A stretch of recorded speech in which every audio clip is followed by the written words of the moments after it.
Di Jakarta itu banyak habib-habib palsu. Paham kamu? Nah di Banjar juga ini saya lihat banyak habib-habib palsu. Habib-habib palsu yang bikin rusak nama habaib.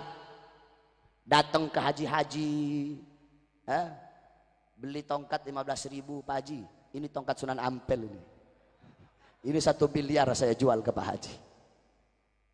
Ada yang asli, ada habib asli yang begitu, ada juga yang palsu. Nah, karena begitu banyak merajalela habib-habib yang palsu, saya jelaskan dikit aja tentang orang-orang yang mengaku sebagai habaib. Saudara-saudara, habaib itu bid'atur rasul, darah daging Nabi, anak cucunya Nabi. Aduh panjang itu kalau mau dijelasin. Intinya saja, yang menjadikan seseorang habib itu bukan muka.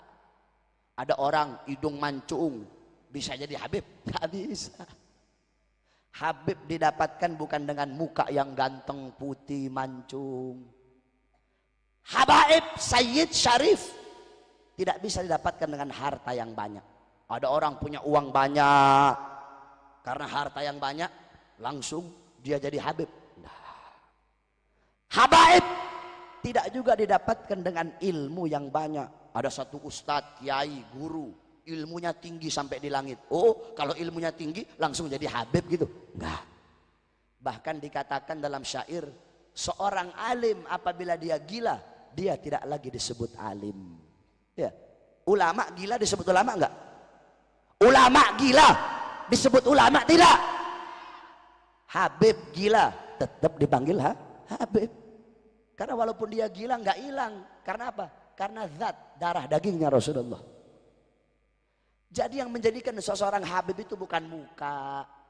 Ada orang mukanya nggak mancung, mukanya sama kayak kamu pesek, tapi habib, punya darah dagingnya Rasulullah, garis keturunannya nyambung sampai Rasulullah SAW.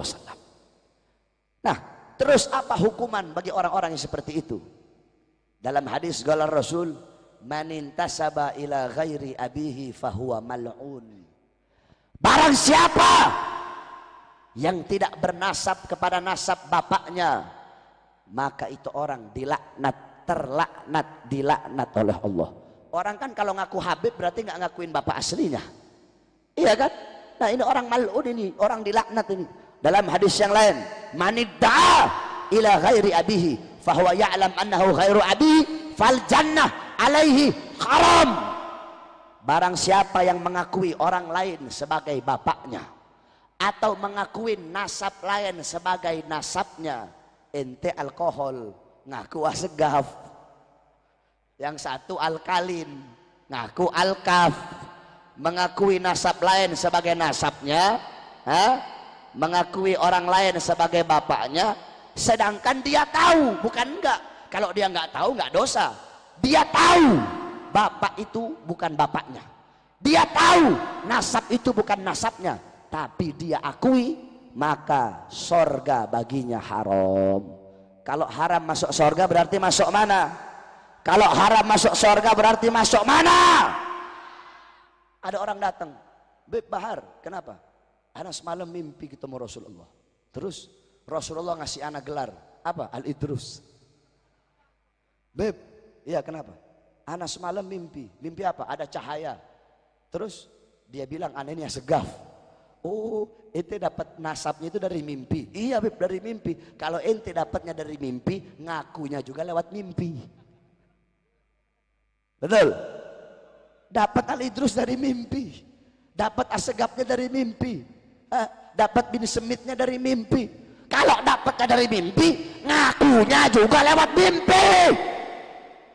Jangan sembarangan ngaku-ngaku habaib, dipikir enak kalau jadi habib. Jadi habib nggak enak. Kamu berbuat dosa 1, habib bikin dosa 2. Kamu pikir enak jadi habaib?